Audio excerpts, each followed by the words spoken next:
We're living in a world that's just overflowing with information, right? And misinformation and just a ton of noise. So how in the world do we find the truth? It feels like we're constantly being hit with lies from every single direction. But what if the key to getting some real clarity isn't some new app, but actually a really ancient way of thinking? Okay, let's dive into this. And you know what? This problem is not new at all. I mean, it goes all the way back to the very beginning. The source material for this whole explainer kicks off with this incredible question. Just think about that for a second. The very first human living in paradise was still tricked by a lie. What single tool could have changed that whole story? Well, the answer is clear thinking. If Adam had just been able to think through the situation with total clarity, he might have seen the deception for what it was. And that is exactly our challenge today, isn't it? The mental models we use to make our decisions, our internal rulebooks, they're often kind of flawed. But here's the good news. The Quran actually offers a powerful framework to help us fix that. Okay, so where do we find this framework? Well, we look to the prophets. Their incredible ability to stay clear-headed through just unimaginable challenges, that's our guide. I mean, just try to wrap your head around the scale of their thinking. Prophet Noah dedicated almost 1,000 years to his mission. 1,000 years. Can you imagine? No investors, no fancy support groups, just this unwavering focus on his purpose, with his only support coming from God. That right there is the power of this mindset.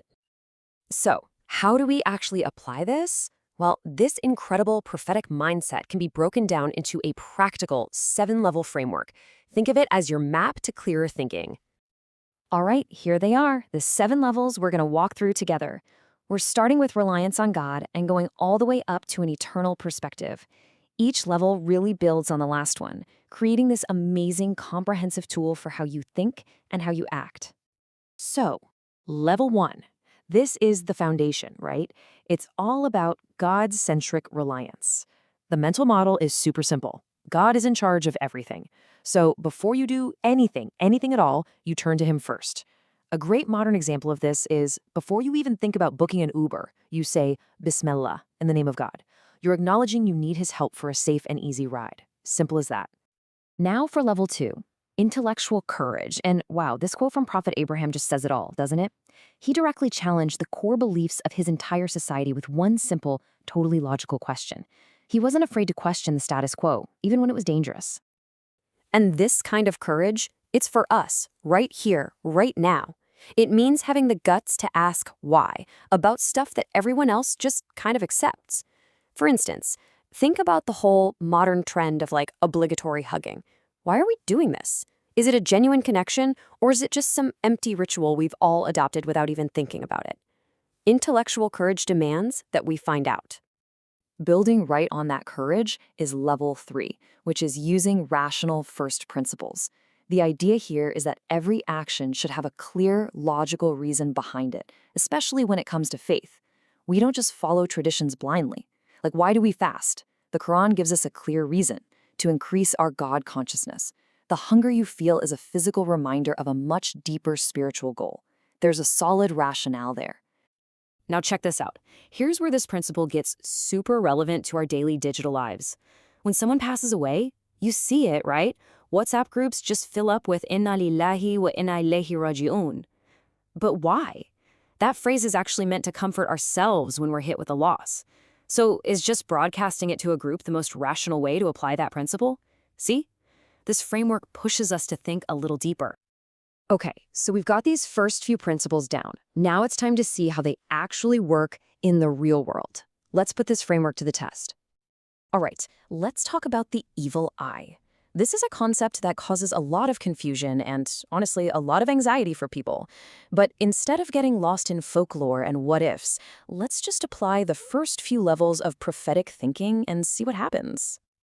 So when we run this through the framework, the whole issue kind of just dissolves. First, God-centric reliance reminds us that only God has ultimate power, period. Then, intellectual courage makes us ask, does stressing about this actually help my ultimate goal, my success in the hereafter? Rational principles can't find clear, logical explanation for how it all works. And finally, a sincere heart, which is our 4th level, tells us to focus our intentions purely on God. And with that focus, everything else just becomes a distraction, and the issue pretty much becomes insignificant.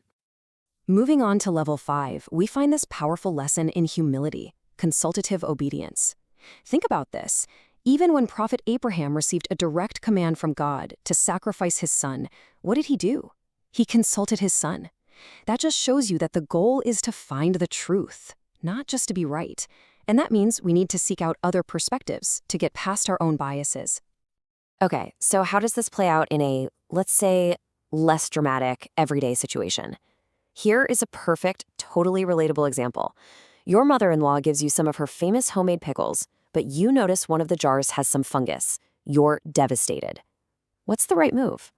So you consult. Your first friend, trying to save the pickle, says, "Hey, just boil it. That'll kill the fungus."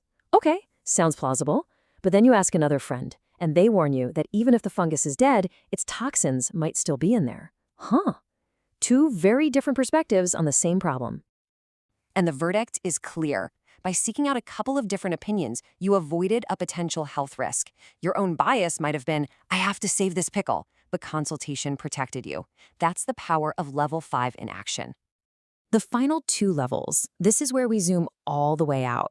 They elevate this framework from just solving daily problems to thinking about our entire life's purpose. We're talking about the infinite mindset. Level 6 is faith beyond the scene, and this quote just captures it perfectly. Thinking badly of yourself is actually forbidden because it's like you're criticizing God's creation. So this level is all about replacing that negativity and self-doubt with this absolute positive trust in God's plan and in the amazing potential He's placed inside you. And finally, we arrive at level 7, the eternal perspective. You see, the prophets didn't think in terms of quarterly reports or even their own lifetimes. Their work still echoes through thousands of years because they aligned themselves with God's eternal causes. They focused on work that would matter forever. So this entire framework leaves us with a really profound question. It pushes us to think differently, to think way beyond our own lifetime, and to ask ourselves, what can I build? What can I contribute? What can I do today that with God's help will still be making a positive impact 1,000 years from now?